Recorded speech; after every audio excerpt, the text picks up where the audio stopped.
जय हिंद। आज बहुत दिनों के बाद हम अपने क्लास के यूट्यूब पर आ रहे हैं, क्योंकि थोड़ा बहुत काम हो गया था, इस वजह से नहीं आ सकते थे। चलिए, आज का जो हमारा टॉपिक है वो मैथमेटिक्स का, इस पर हम लोग बात करते हैं। क्या है टॉपिक? टॉपिक ये है कि एक लंबवृत्तीय बेलन है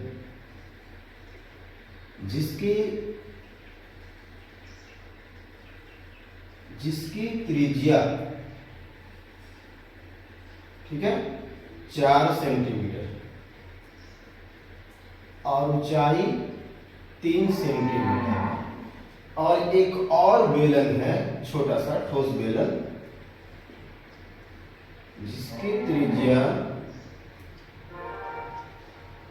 2 सेंटीमीटर। ये जो त्रिज्या होती है ये 2 सेंटीमीटर है और ऊंचाई जो इसका है 1.5 सेंटीमीटर।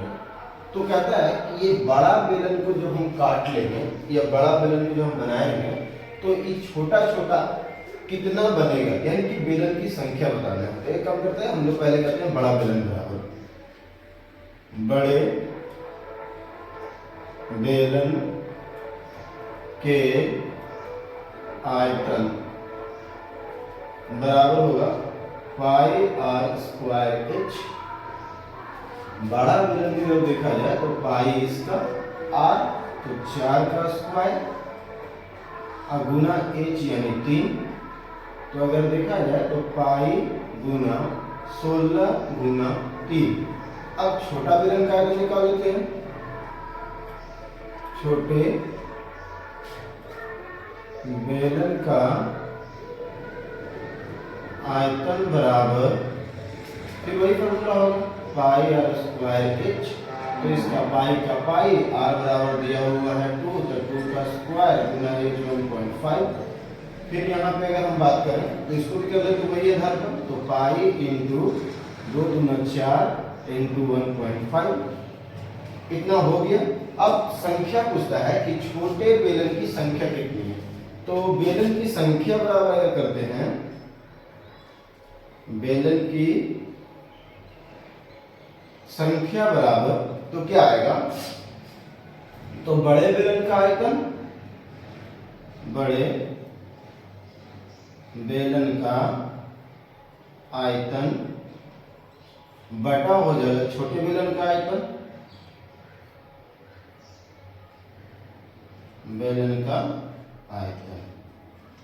अब बड़ा बेलन का जो आयतन आया हुआ है वो तो ये आया हुआ है कि पाई गुना 16 गुना 3, और छोटा बेलन का आया हुआ है पाई गुना 4 गुना 1.5। तो 1.5 से काटते हैं तो 2 टाइम में 2 कट जाता है, पाई से पाई को काट देते हैं और 4 चौके 16 काट देते हैं, तो यानी कि 8 सेंटीमीटर, यानी कि ये जो बेलन का संख्या है वो 8 हो जाएगा। 8 यानी बेलन की संख्या, बेलन की संख्या बराबर 8। चलिए, इस टाइप से बनाया जाता है। चलिए, इसी आधार पर एक दूसरा भी क्वेश्चन है, उसको भी हम लोग बनाते हैं। एक बार देख लीजिए, बढ़िया से बना हुआ, चाहे तो आप लोग स्क्रीनशॉट भी ले सकते हैं।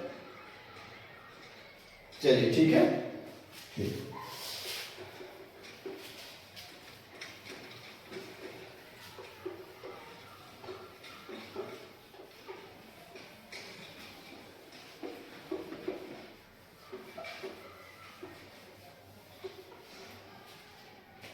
अगला जो हमारा क्वेश्चन है वो कहता है कि एक बेलन,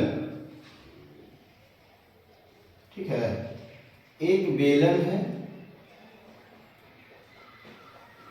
जिसकी ऊंचाई 7 सेंटीमीटर है, ठीक है, और इसकी जो त्रिज्या दिया हुआ है वो 2 सेंटीमीटर दिया हुआ है, और कहता है कि इसी से एक वर्ग का पासा तैयार किया जाता है मैंने इसी को पिघला करके वर्ग का घनाकार पासा तैयार किया जाता है। तो ये जो घनाकार है इसकी जो दिया हुआ है वो 2 सेंटीमीटर दिया हुआ है। भुजा जो दिया हुआ है वो 2 सेंटीमीटर, या किनारा बोलिए या भुजा बोलिए, क्योंकि ये क्या है, घनाभ है, सॉरी घनाकार है, घनाकार, घनाकार पासे, पासे का जो मतलब साइड दिया हुआ है वो 2 सेंटीमीटर। बोलता है कि ऐसे कितने घन के पासे बनाए जा सकते हैं,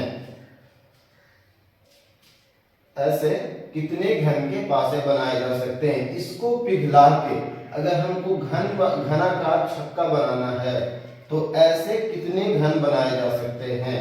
तो पहले हम बेलन के आयतन निकाल लेते हैं।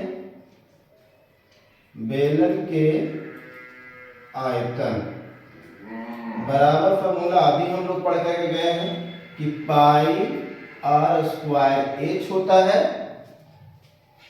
और तो इस पे रख देते हैं, काम कर लेते हैं। तो पाई सेम वही चीज रख रहे हैं, 2 का स्क्वायर गुना 7।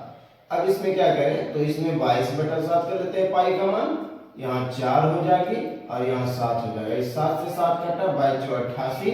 ये हो गया हमारा क्या, ये आ गया आयतन सेंटीमीटर क्यूब। अब इसका अगर निकालते हैं तो आपको पता होना चाहिए कि घन के आयतन बराबर फॉर्मूला होता है, आयतन बराबर फॉर्मूला होता है भुजा क्यूब, या भुजा क्यूब बोलिए या फिर एल क्यूब बोलिए, भुजा क्यूब, या इसी को बोलते हैं हम लोग एल क्यूब। तो 2 है, तो 2 का अगर हम क्यूब करते हैं तो 2 दूना 4 दूना 8 हो जाएगा, यानी 2 गुना 2 गुना 2, 2 दूना 4 दूना 8।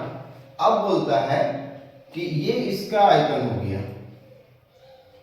अब इससे इसको छोटा छोटा टुकड़ा में अगर हम बेलन को छोटे छोटे टुकड़ा में करेंगे तो कितनी संख्या का ये आपका घनाकार पासे तैयार होगा। तो बेलन के आयतन बटे घन के आयतन से अगर भागा दे देते तो पता चल जाता है। तो यानी कि पासों की संख्या, पासों की संख्या की अगर बात किया जाए तो हो जाएगा बेलन के आयतन बटा में हो जाएगा घन के आयतन। तो बेलन के आयतन क्या आया है 88 और घन के आयतन क्या आया है 8। तो 11 8 88, यानी कि जो पासों की जो संख्या हो जाएगा वो 11 हो जाएगा। पासों की संख्या कितनी हो जाएगी 11 हो जाएगी। तो इस टाइप से बनाया जाता है, दम कोई हार्ड लेवल नहीं है, दम स्लो से बनाते हैं। और अगले वीडियो में हम ये